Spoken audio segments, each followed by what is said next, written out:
have got a squad working today. McNutt is ready to roll. Lewis is here. Booger is here. We put together the entire draft crew because Mel Kiper Jr. is up with us early this morning. Jay, Will, and Windy. Oh, it's a cornucopia of riches. And Shefty will be with us from the owners' meetings as well. We'll get to all the football, but we begin with the game of the night. The Rockets, the 2 seed in the West. Monica taking on LeBron, Luka, and the Lakers. Pick it up second quarter. Just someone tell me how LeBron James does this. There's a one-legged three. This one was wild. Okay, sure. Why not? You've earned that. That's a trick. That wins a game in horse. Meanwhile, here's Doncic behind the back. Gabe Vincent had a nice night off the bench. Monster in terms of being able to connect from the three-point line. 6 threes in this ball game. Vincent and Dorian Finney-Smith in particular were huge in this ball game. Here's Dorian Finney-Smith off the ankle-breaking move by Luka. Look at it again. Nasty, look at this. Greeny. Ooh, that put some stank on it. Poor Alfie. Finney-Smith had 6 threes off the bench. We're midway through the third. Lakers are down a deuce. Not anymore. LeBron with the bucket to tie it. 3 minutes left in the third. Lakers leading by 3. Finney-Smith, Vincent, he had 6 threes off the bench. Lakers a 5-point lead. And then in the fourth quarter, they got places to go for buckets. LeBron. I mean, 20-plus years in the game, and just a size and versatility. What a great spin move. Easy. Just looks too easy for LeBron. He had 16. Luka had 20. Lakers take a 5-point lead. A minute left. Rockets not giving up. They're down by 5. How about Amen Thompson? Man, the Thompson twins. This move was crazy. The sidestep to the left, the athleticism, the burst of speed. There's a lot of upside for this young man on both sides of the ball in his career. Rockets get it to within 3, but look at LeBron playing defense at the finish to close it out. The massive block by LeBron James to preserve the win. Lakers hold on and win it. Little statement week we got working here for the Lakers. They take it 104-98. Back this up with the win they just had against Memphis. And let me get Brian Windhorst in on the conversation. Windman, what's the first thing to say about the Lakers off a nice win last night off the 2 seed in the West? Those 2 victories over those 3 days really changed the Lakers' outlook in the standings, Greeny, because not only do they put 2 games in between them and being not having home court in the first round, they have the tiebreak over the 2 teams behind them, Memphis and Golden State. So, in fact, they've now got a 3-game lead. And the importance for that is the Lakers are 29-9 at home. They are 17-20 on the road. That is the largest home road differential in the league. And look, I'm never going to say that Luka and LeBron couldn't get a road playoff game, but if you want to make a run in the West, you've got to have home court. They're in great shape. They're also now just a game behind Denver. They've got the tiebreaker on Denver, and they've got 1 game left with Houston, and that'll be worth double because that'll be a tiebreak situation for that game, and that game is back in LA. They are in really good shape, and most importantly, they won this game with defense. They give up 125 points a game over the last 5, just 98 in this one. Get it done. Absolutely. The defense has been the barometer, really, of this Luka-era Lakers. And, Jay, Will, I know you have a couple of things you had your eye on last night. Yeah, Greeny, this is a strategy I've had used against me. It'll be used against you as well because we are the mouses in this mousetrap. But this strategy by J.J. Redick is called Mouse in the House, okay? And they attacked Fred VanVleet 20 times in pick and roll. He is 6 feet tall. Luka with the size advantage shot over him multiple times. Rui Hachimura next block, down low in the post. Mouse in the house, shoot over the top. The next possession, literally in the game, AR-15 off a high pick and roll at the top, gets to a spot. So when you play against Houston, you're going to attack the mouse. And unfortunately, in this situation, the mouse in the house is Fred VanVleet.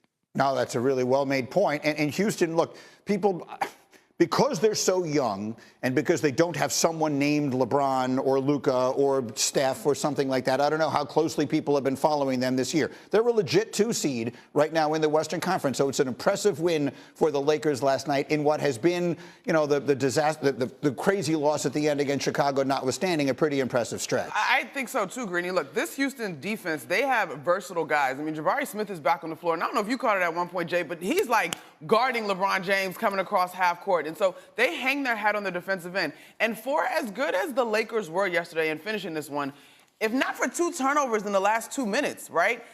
Your Houston Rockets are right there as far as contending. And, Jay, I'm glad you brought up that tape about VanVleet because he also shot 1 of 7 from 3, which is not really characteristic of who he is for this Rocket squad. So there's a little bit of give and take if he's shooting the ball a little bit better. But this is a really good win for the Lakers. Now, my question watching it is if this was a series, right, the level of energy exerted I mean, LeBron continues to defy time, but what would that look like in terms of the youth of this Rockets team probably being able to bounce back a little bit quicker than maybe this Lakers team? But I thought the Lakers role players were tremendous in this one. Youth versus experience. We'll talk a little more about LeBron doing what he's doing at his age a little later in this hour. But for the moment, Wendy, put a ribbon on the conversation here as far as this win for the Lakers against Houston last night.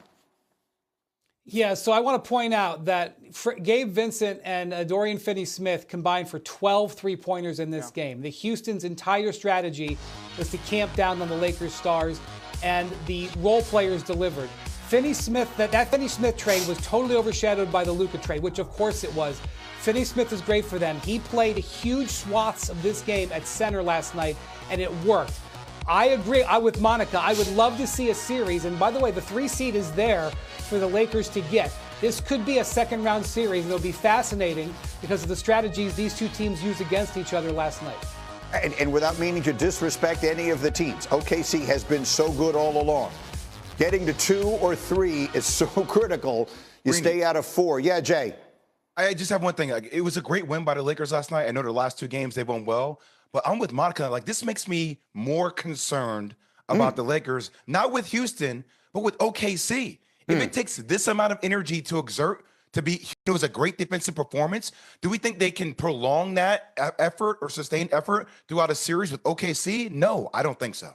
That's the point, which is why they got to get out of 4. You're going to get it on both sides of the ball versus OKC. You could argue that the Rockets offense, facts are, the Rockets offense is not as potent as OKC's. Yeah, which is why, to Wendy's point, you got to get out of 4. Yep. In a perfect world, you get yourself up to 3, and then you don't have to worry about OKC until the conference final. Okay.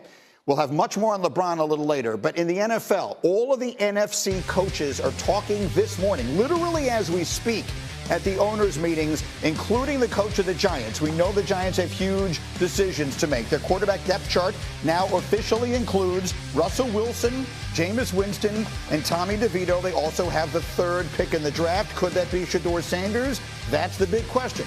Their coach, Brian Daboll, moments ago had this to say at the league meetings. We have got a squad working today. McNutt is ready to roll. Lewis is here. Booger is here. We put together the entire draft crew because Mel Kiper Jr. is up with us early this morning. Jay, Will, and Wendy. Oh, it's a cornucopia of riches. And Shefty will be with us from the owners' meetings as well. We'll get to all the football, but we begin with the game of the night. The Rockets, the 2 seed in the West. Monica taking on LeBron, Luka, and the Lakers. Picking up second quarter. Just someone tell me how LeBron James does this. This is a one-legged 3. This one was wild. Okay, sure. Why not? You've earned that. That's a trick. That wins a game in horse. Meanwhile, here's Doncic behind the back. Gabe Vincent had a nice night off the bench. Monster in terms of being able to connect from the 3-point line. 6 threes in this ball game. Vincent and Dorian Finney-Smith in particular were huge in this ball game. Here's Dorian Finney-Smith off the ankle-breaking move by Luka. Look at it again. Look at this. Greeny. Ooh, that put some stank on it. Poor Alfie. Finney-Smith had 6 threes off the bench. We're midway through the 3rd. Lakers are down a deuce. Not anymore. LeBron with the bucket to tie it. 3 minutes left in the 3rd. Lakers leading by 3. Finney-Smith. Vincent, he had 6 threes off the bench. Lakers a 5-point